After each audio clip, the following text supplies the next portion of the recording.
very, very nice for people to come out to hear me talk. I wanted to talk tonight about a very important subject, which is not really economics, which is what I'm interested in, but is something related to economics, which is how do you get people who don't understand economics or who don't understand liberty and freedom to become interested in it?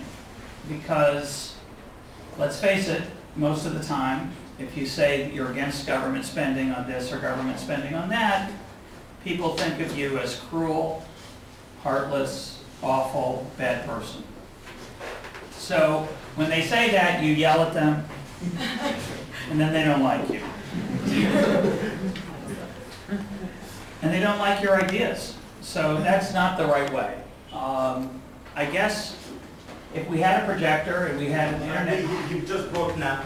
Okay, maybe later. If we had a projector, what we could show would not be my rap video, but would instead be Milton Friedman. So if you get on YouTube and you Google Milton Friedman in video, you'll see he's always smiling. He's explaining why the other person's wrong. The other person's nodding. And it's a very effective technique. So I'm going to start with a story. A while back I got an email from someone. Thank you so much. Someone who was about to turn 30 years old. So he was 29. And he really liked economics. He realized he had made a mistake. He'd studied something else. And he really cared about freedom and liberty. And he wanted to make the world a better place. And he wrote me. And he asked me, he said, what should I do to make a difference? It's a good question, right? It's a question we all have to look into our hearts and think about. Are we doing what we should be doing to make the world a better place? Now, there are a lot of dimensions to making the world a better place. And it took me a long time to write him back because I wasn't sure what to say. You could get a PhD in economics and become a professor. You could become a politician and run for office, try to change things. You could make a lot of money and donate it, give it away to organizations that fight for liberty. You could go work for such an organization. You could manage such an organization. You could build such an organization. There are a lot of ways to make the world a better place, including being a good father, being a good husband. Teach your children about freedom. That might be the most important thing a person could do. All of it counts. The right path, I told him, is not for me to know, because I don't know what you're good at, and I don't know what you love. Ideally, you should do what you love and what you're good at. Most of us can't do that. We have to make a trade-off. But if you can find something that you're good at, that you love, and you can make a living, that's a very good choice. But I don't know you, I wrote him. I don't know what you love. I don't know what you're good at. So there's no single answer about what's the best thing to do with your life, right? There's no simple answer. But there's one answer I gave him that I want to give all of you as well. Because I don't know you either. I don't know what you're good at. I don't know what you love. But I know you're here partly, maybe because totally, you care about the world and you care about freedom and you think that freedom is a way to make the world a better place.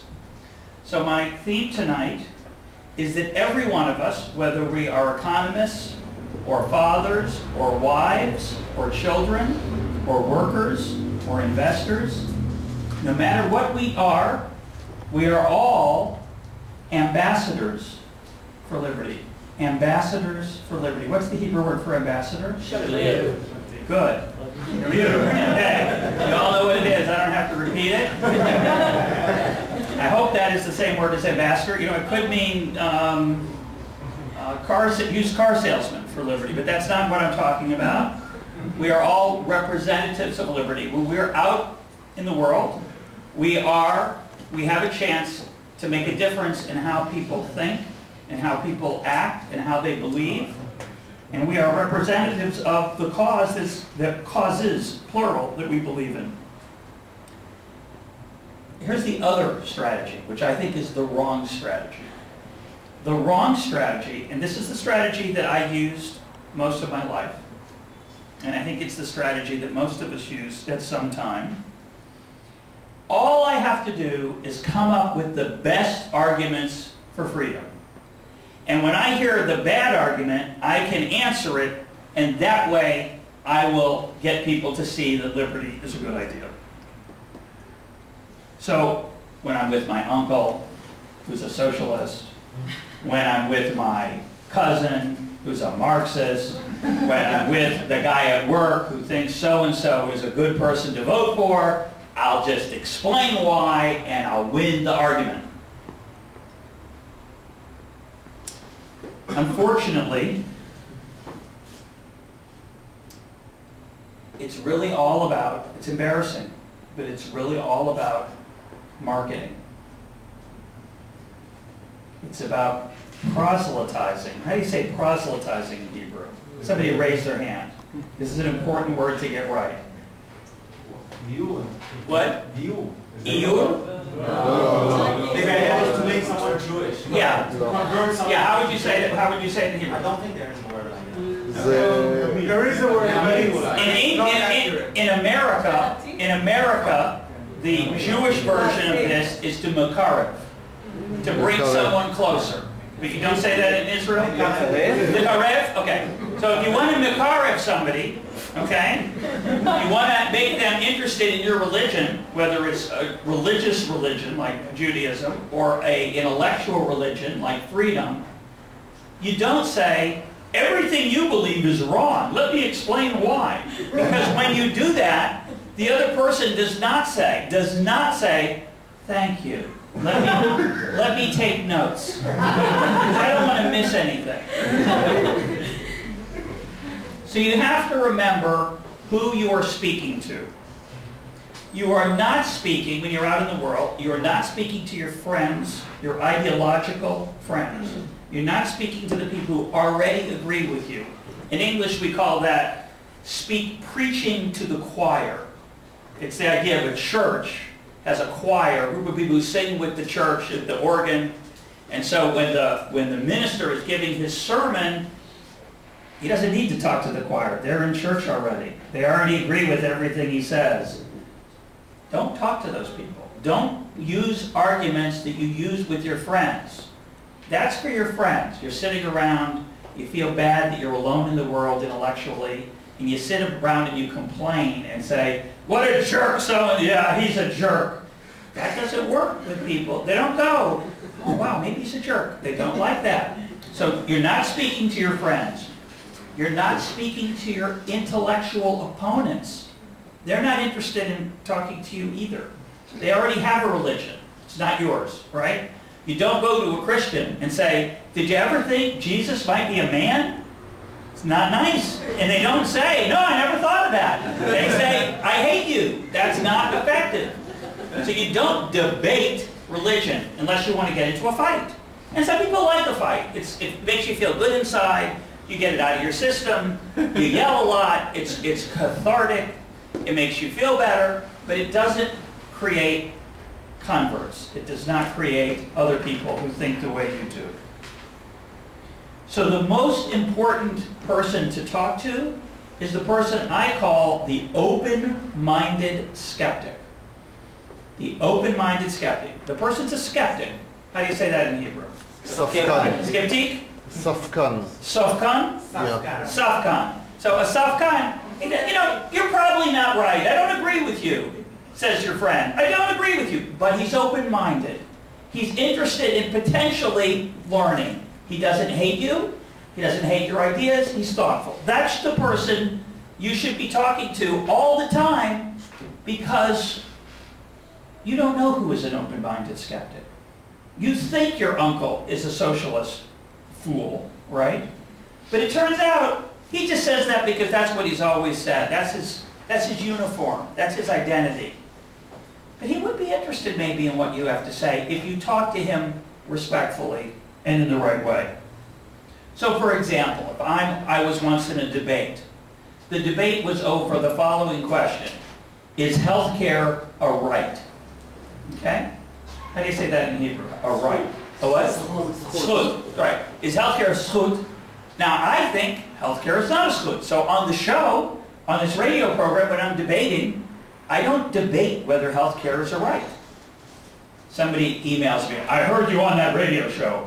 You let him think health care was a right. How could you do that? You know health care is not a right. If I had debated that, and I was debating on a program, and you've probably heard of it, National Public Radio in the United States, not only does everyone who works there almost think health care is a right, everyone listening thinks health care is a right. So if I say health care is not a right, the radio goes, end of show for me. I'm done. So what did I do? I said, let's pretend health care is a right. Maybe you're right. Maybe it is a right. What does the world look like if health care is a right? And maybe I could get them to think that maybe that's a world they don't want to live in. When I think about the minimum wage, you have one here? Yeah. So I think the minimum wage is a bad thing. Here are 3 reasons why the minimum wage is a bad thing. 3 reasons. 1, it hurts the people that it tries to help. Okay? It's supposed to help the poor, but it makes the poor more expensive, which means people are less interested in hiring them, which means people are less interested in giving them training. How does that help the poor? So that's argument number 1 against them. It doesn't exploit them. What? If you paid them less than minimum wage, you'd be exploiting them for their labor. If you could be. It's possible. That's an interesting possibility. Okay? So that would be an argument in favor of the minimum wage, right? Yeah. Okay? So here's an argument that isn't, this first part's an empirical question, right? How do we say that? You don't know. It can't be proven. It could help the poor. It could hurt the poor. I think it hurts the poor. You might think it helps the poor. Okay, that we can discuss. We could go look. We could go ask. We could measure. So that's argument number 1. I don't think it's good for the poor. Argument number 2. In economics, we say that when you distort prices, it's inefficient. Okay? It means that resources are not being used as fully as possible. So this is argument number 2 against the minimum wage. It's inefficient.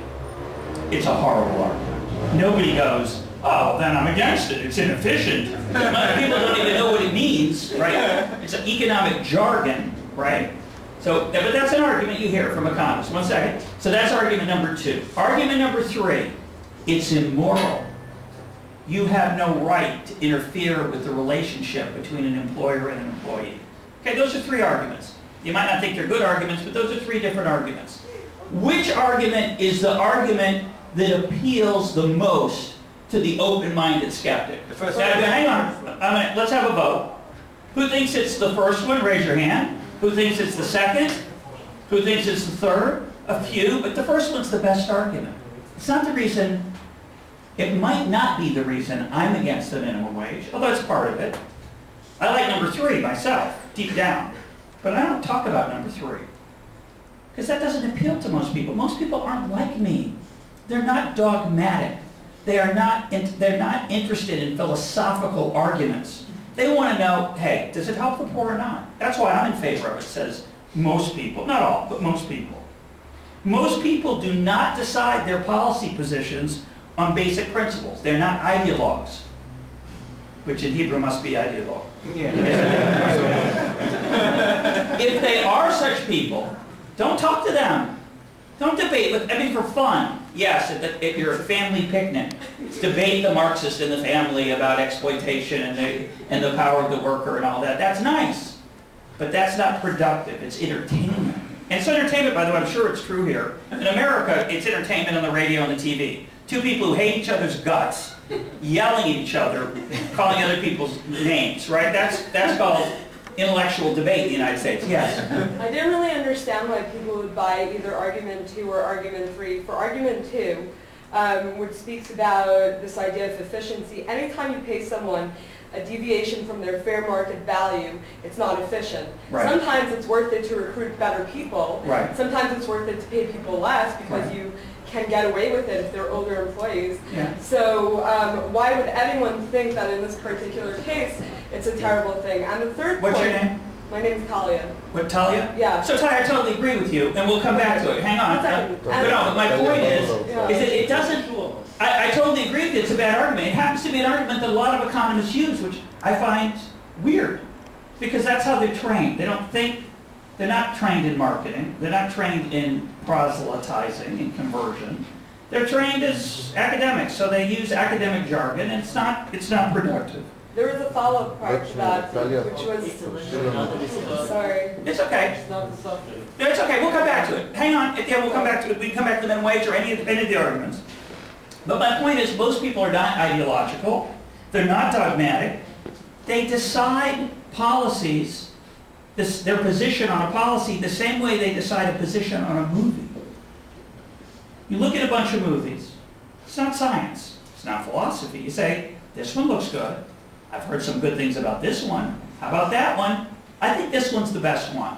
They don't say, I never go to foreign films. They don't say, I don't go to Westerns. They don't have rules. I have rules. Not about movies. But I have rules about public policy. But that's me. Most people aren't like me. They're probably not like you. You're probably something like me or you wouldn't be here tonight. Right? So usually that doesn't work. Your job in this conversation with the open-minded skeptic is very, very simple. It's not to win the argument. Because you can't in one night. You say, oh yes I can. I'll just have the best argument. You know, it's like somebody says, we just need the best book that explains how capitalism works. You know how many books there are on how capitalism works? 100. They're good. They're all good. We did 101. 101 would be better than 100. But most people, not always, but most people don't read a book and go, no, my life was a lie. I was wrong. Every little bit helps. Your job is not to convince them that they're wrong, which is a bad strategy. Your job is to raise doubt. That's it. That's your job. Your job is to get them to imagine the possibility that maybe the world works differently. It's like drops on the rock. You wear it down. Your drop may not have any effect, but you're going to combine with a lot of other drops. Don't think you have to win that night with that argument, with that essay, with that book. It's all part of the project. It is much more like religion than math.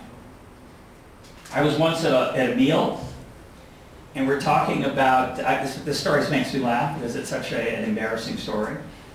It's hard to believe this actually happened. I'm not exaggerating anything about this. This is exactly how it happened. It's a true story. We're sitting at the meal, and we're talking about Walmart. Now, you don't have Walmart here. No. Aren't you lucky? You don't get those low prices. Too bad. In America, we have Walmart. Walmart is a very aggressive, very successful retailer that has very low prices. We have maybe. You have something like it? Okay, well, Walmart's controversial. Why Walmart is controversial is not worth going into right now. It's not important, but I'm at a dinner, and my wife happens to mention, it turns out that one summer where we were, we shopped at Walmart. And this person across the table said, you shop at Walmart? And she said that, I have to tell you this part's important, she said that because she thinks Walmart pays its workers too little, okay? And I said something in a friendly way. It was meant to be provocative, actually, so I have to confess it wasn't an innocent response. And I said, yes, I said, we like to shop there because it increases the demand for people with low skills, and it makes sure that they have a job. Which I actually believe. I believe that. But I knew that that wasn't an argument that she would find thrilling, okay? But I did not expect her response.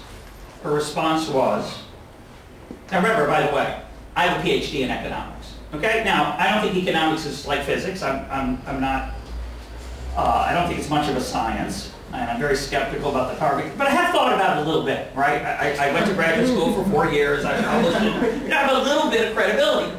Just for information's sake, this person at the lunch is not an economist. So it doesn't matter what she is, but she's not an economist. So when I said that, which was kind of a joke, it was a little bit of a tease, she said, this is what she said, this is the quote. She said, "I don't have to listen to this." And she stood up and left the table. And I almost said, I don't remember what I said. I think I said, "That's against the rules. We're just having a conversation. You can't take your toys and go home." She said, "I don't have to listen to this." Now think about that. It was a great moment of understanding for me, because it told me something about how she looked at the world. If you really held the views you held, because you cared deeply about the world, and someone told you that it was possible, that what you were doing with your life was hurting the people that you were trying to help, what would you say? You would say, "Really? How could that be? Tell me, what, I'm doing something wrong?" But when you say, "I don't need to listen to this," that tells me that her views are religious. They're not open for discussion. Neither are mine so much either, by the way. I'm not criticizing her. The point of the story is not to criticize her. The point of the story is to give you an insight into how people who are not like you look at the world. You look at the world the same way, by the way, just on the other side. You also have trouble accepting the possibility that your views are wrong, possibly. I might be wrong. Maybe you're a more open-minded person than I am. But most of us who've thought about it for a while and feel passionately don't like the possibility that we might be making the world a worse place. Yeah? Yeah? Okay? So it's religious. And if it's religious, if it's deep, it's not exactly the same as religion. Although sometimes it's almost exactly the same because it's how your parents were, and it's what you're comfortable with, and it even has songs that make you feel good, right? You have your own special tune for a dumb alum, right? You don't like the other tune, that's their tune. My tune's the right tune, right? It's a lot like religion, but it's deeper than that because it's part of our identity. It's how we perceive ourselves, it's how we see ourselves. So logic and argument and data, they help, but they are not the way you convince someone to change their identity. It's no fun to change your identity. It's painful. It takes a great strength. So now I'm going to say something very depressing. The best thing you can do to convince your friends that liberty is a good idea is to be a nice person. I wish it were a little easier than that. That's the hardest thing. I have a lot of good arguments, but being a nice person is very difficult. Because you have to tell people, that's a club I want to be in. I want to be like them, because they're good people. I don't want to be in the club of really smart people who are mean. I don't want to be in the club of rich people who are mean. I don't want to be in the club that says our goal is to make the most money. Now, deep down, I don't mind being in that club, maybe, right? But that's not the club I tell others about. That's not the club I talk about at lunch. I talk about the club that we're all in this together, trying to make the world a better place. So what does it mean? It means you're nice. It means you don't get angry. Very difficult. Someone tells you something stupid, it's hard not to get angry. Don't get angry. Look at Milton Friedman. He doesn't get angry when people say mean things to him. He smiles and tries to explain why he thinks he's still right. So don't get angry and don't yell at people. And he's universally hated, almost. Who, Milton Friedman? Yes. Among a certain group of people, but among people who, by the way, here's the interesting thing. You can find a clip on the internet of Milton Friedman on the Phil Donahue show. Okay? Phil Donahue is a talk show host, was a talk show host in the 1970s. He was a left of center, not a radical, but a left of center person. And he had Milton Friedman on to debate him. And Milton Friedman does a very good job debating him. Until at the end, Phil Donahue was just going, let's take a break. And he says, this is the advantage of having your own show, is that when you're losing an argument, you say, let's take a break. When Milton Friedman says, and this is 1970, that it's wrong for the U.S. government to guarantee Chrysler, which was a policy issue in the 1970s. Chrysler was going bankrupt, and the U.S. government guaranteed some loans so that Chrysler could stay afloat. When he said it was wrong, the audience applauded wildly, which is shocking. Shocking. He obviously found a way. It was not a hand-picked audience, and if it wasn't people who love Milton Friedman. So yeah, there are people who hate him. Yeah, for sure there are. And if you talk to such a person, you're going to have trouble getting through to them, because they probably already made up their mind. Okay?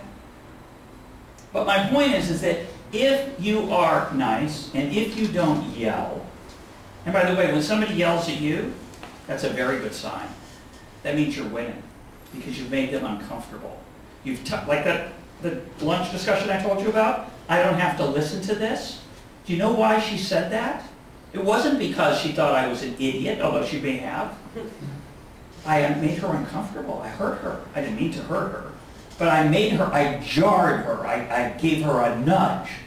I made her wonder inside, whoa. But she couldn't say that.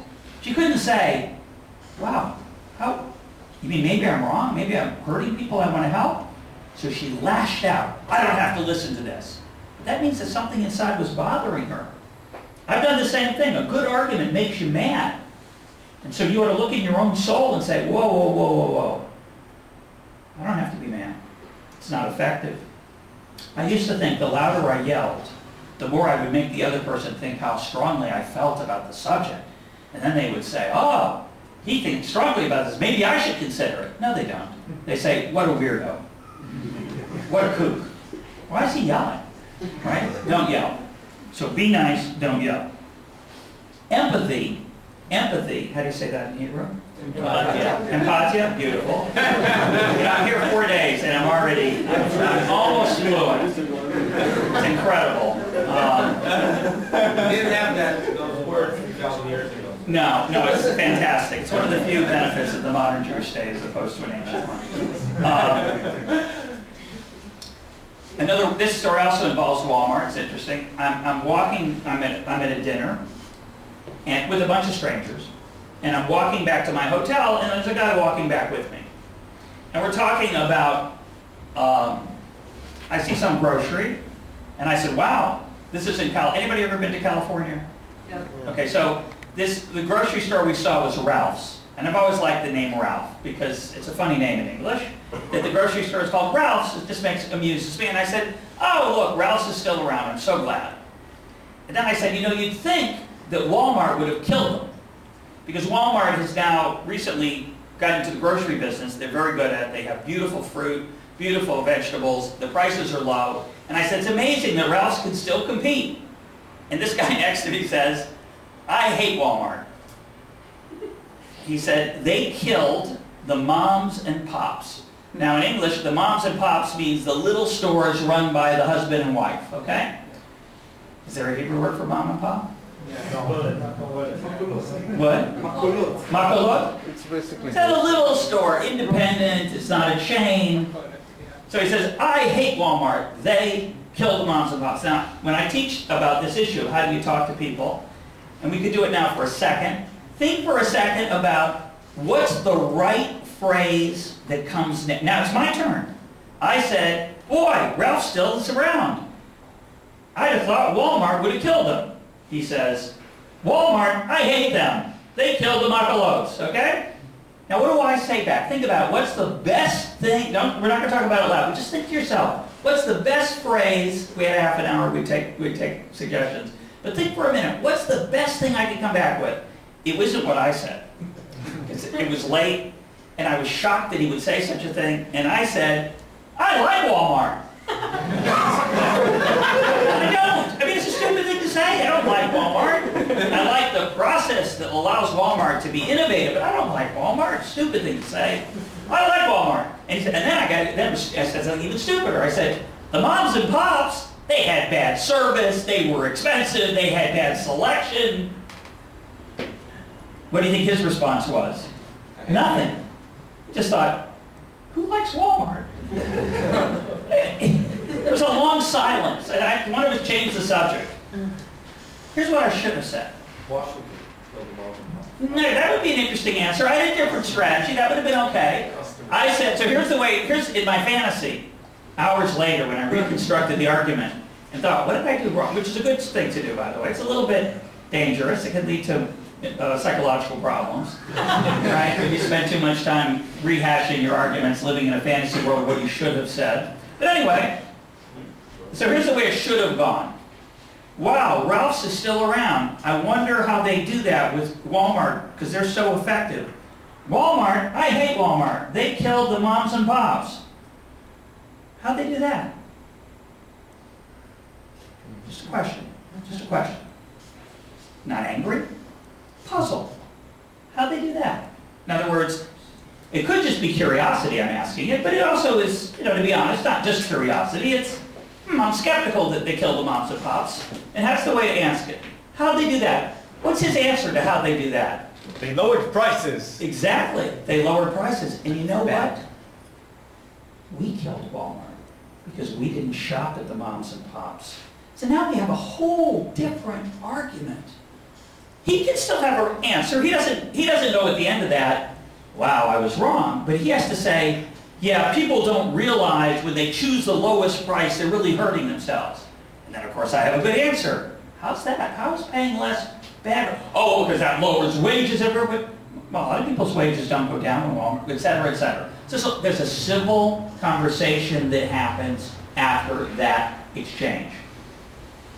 And how do you get to that question? How they do that? And the answer is, you put yourself in the shoes. How do you say this? Befried? In the nalayim? Did you say it that way? Yeah. So you put yourself in the nalayim of the other person, and you ask yourself, what's he thinking? Oh, in his view, Walmart is like a puppeteer that moves the world with strings. But that isn't how it really works.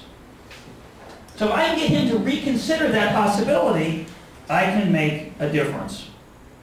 One more example, and then I'll finish up and we'll take questions.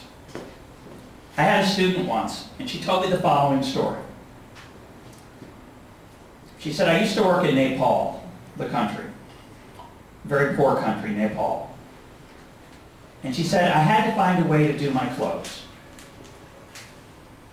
So I tried, there's no laundromats in Nepal, and she didn't have a washing machine. So she tried to find someone who would do her laundry. And she found someone who would do her laundry, and the person charged a very, very small amount. I don't remember the amount. Let's say it was 50 cents to do the laundry. And she told me. So I didn't hire her because I didn't want to exploit her. And I had the same reaction. I had two reactions. One was laughter, and the other was horror. You didn't hire her? This person has a child to feed? And you felt guilty paying 50 cents? Because what's the first thing that comes into my mind? What would you have done if you'd been in that situation? Pay her more! But then you start to think about it. How much more? A reasonable amount? The amount that you would want to be paid to do laundry by hand, by the river, with a rock? Let's say it's hard work. How about $10? So you go to her and you say, look, I know you wanted to do my job for 50 cents, but I feel sorry for you. You're pitiful. Because I'm from the West, and I have a college degree, and I'm going to make a good living my whole life. And you're a single mom that's willing to work for 50 cents. So I feel really sorry for you. So I'm going to give you $10. What would the person say in return? Fuck you. There are many possibilities. One is thank you. One is, you're insulting me. The third is, let me go get some friends because they like to do laundry too. And if you have anything else around the house, we're all in. And the line to work here is going to be very long. And you're going to have to choose between 50 to 100 people to do the laundry job and the other jobs for $10 instead of 50 cents. And truth is, even $10 isn't great. So what are you going to do? And I started to think about my naive economist superiority. Oh, you just should have paid her more. It's not so easy. That's what we say, but it's not so easy. It's not an easy thing. The end of the story, by the way, is that she did her laundry herself, hurt her shoulder from doing the laundry, and hired her anyway. Okay? So the story has a happy ending. But when I thought about, when I forced myself to put myself in her now lion, I had a different set of insights. I got out of my eye view, which is, oh, you just pay her more. But maybe it's a little more complicated than that. For her. Maybe it wouldn't be for you, but I think it might be for you. So, be nice, don't yell, put yourself in the other person's shoes so you can understand how they think. By the way, it's a good part of being a human being, by the way, is to put yourself in somebody else's shoes. Forget about whether it convinces them or not. It's the right thing. You have a friend, a family member, a spouse, who looks at the world a radically different way than you do. Maybe it would be good to understand their view rather than to just think that they're wrong. So, it's a great show, right? But that's not what people think about. That's not why you convert. It's not why, when people say, oh, under capitalism, we're all going to be rich. Oh, but that's really what I want to go to war for. That's what I want to go to the barricades for. That's why I want to come to a meeting on a Monday night with a bunch of people, so we can make more rich people. Now, I like rich people. I have nothing wrong with making money. Making money is great, but it's not the goal of life. And it doesn't inspire people to go out and make the world richer. We're going to let's make it a little less, a little more attractive. Let's raise per capita income by 15%. Oh, I'm in. Let's do that. Let's go. I want to spend Wednesday nights working on that. Nobody wants to do that. They want to build something that's going to make the world a better place. And money helps make the world a better place. Prosperity is good for the world. But people don't want to, that's not what makes them sing in their hearts.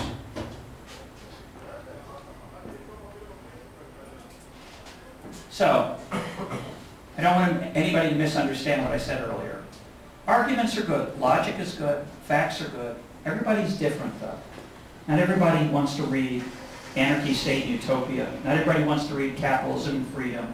Some people want to watch a movie. Some people want to listen to a podcast. Some people want to read an essay. And some people just want to hang out with nice people who happen to think the way that we do. That's the easiest way to make a difference in the world. Thank you very much.